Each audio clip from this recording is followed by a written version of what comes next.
नमस्कार, स्वीकार करें। मैं आनंद राव गोरखपुर से, न्यूज़ इंडिया 85 से। जी आज हम खड़े हैं जिला बेसिक शिक्षा अधिकारी कार्यालय गोरखपुर में। यहाँ पे कुछ शिक्षक लोग professor, teacher and non teaching employees organisation प्रोटान गोरखपुर उत्तर प्रदेश, इनका कुछ पेयरिंग ऑफ स्कूल मर्जिंग के विरोध में ज्ञापन देने का यहाँ पे इकट्ठा हुए लोग। आइए जानते हैं इनसे क्या मांगे हैं इनकी, आखिर में कौन सी ऐसी बात है जिसको लेके आज यहाँ पे लोग इकट्ठा हुए हैं। सबसे पहले मैं अपना नाम बताएं आप। मैं रेखा रामचंद्रन जनपद कुशीनगर में कार्यरत हूँ और मैं professor, teacher, non teaching employ wings की कार्यकारी प्रदेश अध्यक्ष के रूप में इस संगठन में कार्य कर रही हूँ। तो आज यहाँ पे किस लिए एकत्र हुए हैं आप लोग? आज हमारा धरना सर, जो स्कूल ऑफ पेयरिंग के नाम पर स्कूल को मर्ज करने की बात कही जा रही है बेसिक शिक्षा विभाग के द्वारा, या ये सरकार के द्वारा अपर सचिव का जो पत्र 16 जून को आया था, उसके सापेक्ष स्कूलों को पेयरिंग ऑफ मर्जिंग के रूप में स्कूलों को एक साथ जैसे सहमति अभिभावक या एसएमसी की सहमति के आधार पर स्कूलों को मर्ज किए जा रहे हैं, उसी के विरोध में हम लोग यहाँ पर एकत्रित हुए हैं। और ये सरासर एक तरह से गलत है, नियम विरुद्ध है। और इसी की मांग के तहत मैं हम लोग यहाँ इकट्ठा होकर के मुख्यमंत्री महोदय को अपने जिला बेसिक शिक्षा अधिकारी के माध्यम से ज्ञापन देना सरकार स्कूलों को बंद कर रही है। हाँ, कई सारे पत्र तो जारी हो गए हैं। सरदार नगर में एक स्कूल अभी बंद हो गया है गोरखपुर में।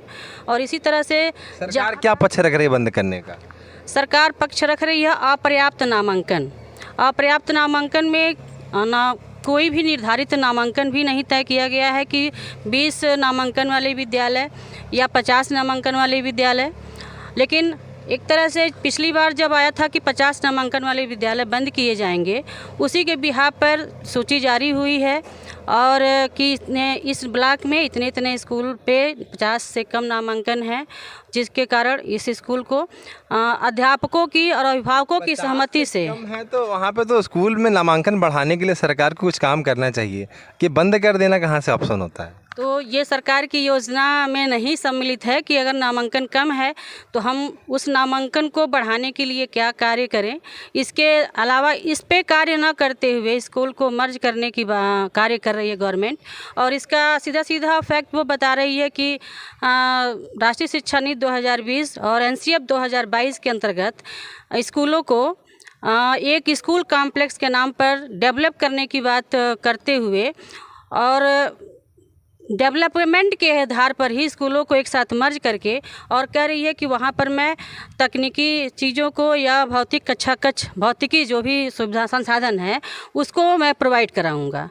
लेकिन वो प्रत्येक स्कूलों को ना दे करके एक सारे स्कूलों को एक साथ मर्ज करने के बाद वो चीज़ें डेवलप करने की बात कह रही है। जो मतलब ये है कि आज हम आबादी में सबसे बड़ी जनसंख्या वाला देश बन चुके हैं। जब आबादी कम थी तो स्कूल ज़्यादा थे, आबादी बढ़ रही है तो स्कूल की संख्या बढ़नी चाहिए ना। तो क्यों घट रही है आखिर में? क्या बच्चे पढ़ना नहीं चाह रहे हैं, गार्जियन पढ़ाना नहीं चाह रहे हैं, या सरकार ध्यान नहीं दे रही? कमी कहाँ से आ रही है?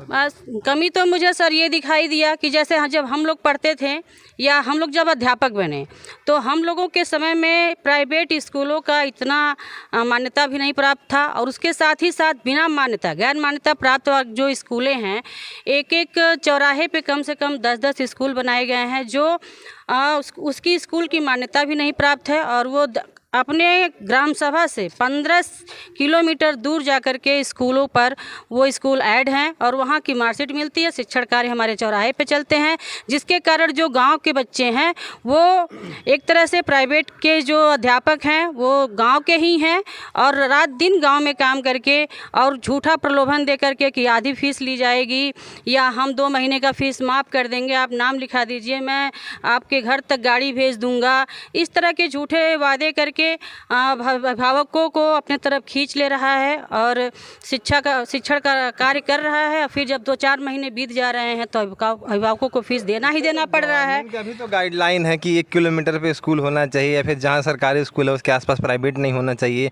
तो कहाँ आखिर में अधिकारी ऐसी घटनाओं पे कहाँ सो हुए हैं? स्कूल बंद करने के बारे में तो आदेश आ गया।